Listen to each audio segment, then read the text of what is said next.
ট্রেনে চলাচল করলে পারে আপনি কিন্তু এরকম সুন্দর বাহিরের দৃশ্যগুলো দেখতে পারবেন। আসসালামু আলাইকুম, আশা করি সকলে অনেক ভালো আছেন। তো আজকের ভিডিওতে আমি আপনাদেরকে দেখাবো কিভাবে রাজশাহী থেকে ট্রেনে করে পাবনাতে যাবেন। তো আজকের ভিডিওটা ভালো লাগলে অবশ্যই লাইক কমেন্ট শেয়ার করে পাশে থাকবেন। তো আমি এখন আছি রাজশাহী রেল স্টেশনে। এই রেল স্টেশনটা আমার থেকে অনেক ভালো লাগে, অনেক সুন্দর লাগে। আমি এখন আপনাদের টিকিট কাউন্টারের ভিতরটা দেখাচ্ছি। দেখুন টিকিট কাউন্টারটা কত সুন্দর এবং পরিষ্কার পরিচ্ছন্নতা। আর আমি রাজশাহীতে চিকিৎসার জন্য আসতে হয়, এজন্যই আমি 2-3 দিন আগে টিকিট কেটে রেখেছিলাম। এখন আমি আপনাদেরকে দেখাবো এখানকার টিকিট কাউন্টারগুলো।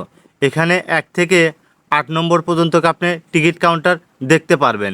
এই রাজশাহী রেল স্টেশন থেকে আপনি বাংলাদেশের যে কোনো প্রান্তে যেতে পারবেন।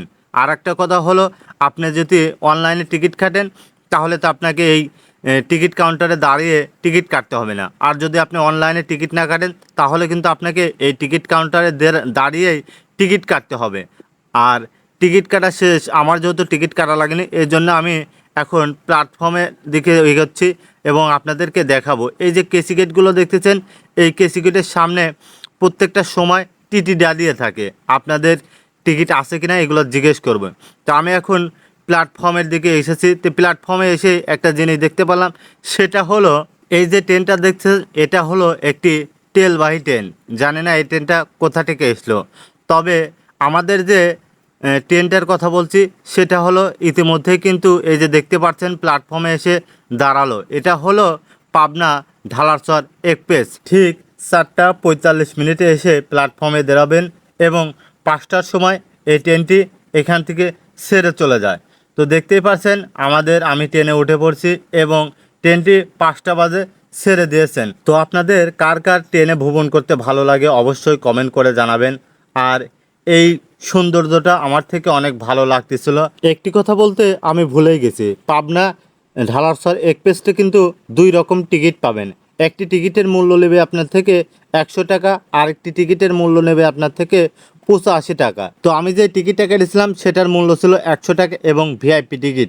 এটা হলো বাসের মতো সিঙ্গেল চেয়ার, দেখতেই পাচ্ছেন কত সুন্দর লাগছে। তো আমাদের ট্রেনটা রাজশাহী থেকে ছেড়ে আসার পরে প্রথম সর্দার স্টেশনে দাঁড়ালেন। তো আর একটা কথা আপনাদেরকে বলে রাখি, পাবনা থেকে রাজশাহীর মধ্যে 15 থেকে 17টা স্টেশন আছে, যাই হোক আমার সেটা মনে নাই। তবে প্রত্যেকটা স্টেশনে 5 মিনিট করে দাঁড়ায়, কারণ এই প্রত্যেকটা স্টেশনের মানুষই কিন্তু পাবনা থেকে রাজশাহী যাতায়াত করেন। তো ট্রেনে চলাচল করলে পারে আপনি কিন্তু এরকম সুন্দর বাহিরের দৃশ্যগুলো দেখতে পারবেন। দেখেন কত সুন্দর লাগতেছে। আর একটা জিনিস হলো, সবচাইতে বেশি ভালো লাগে ট্রেনের মধ্যে আপনি বিভিন্ন ধরনের খাবার খেতে পারবেন। ঝালমুড়ি বলেন, আপনার চানাচুর মাখা বলেন এবং পপকর্ন বলেন, আবার পেয়ারা মাখানো, এই সব ধরনের খাবারগুলো কিন্তু আপনি ট্রেনের মধ্যে পাবেন। কত সুন্দরভাবে বসে থেকে খাবারগুলো আপনাকে দেবে। তো আমি ঝালমুড়ি মামাকে দেখে ঝালমুড়ি নিয়েছিলাম। তো দেখতে দেখতে অবশেষে আমি চলে আসলাম পাবনা রেল স্টেশনে। এখন বাজে রাত 7:30। যদি কোথাও রেল ক্রসিং না থাকে তাহলে আপনি 7:30টার মধ্যেই পাবনা রেল স্টেশনে পৌঁছে যাবেন।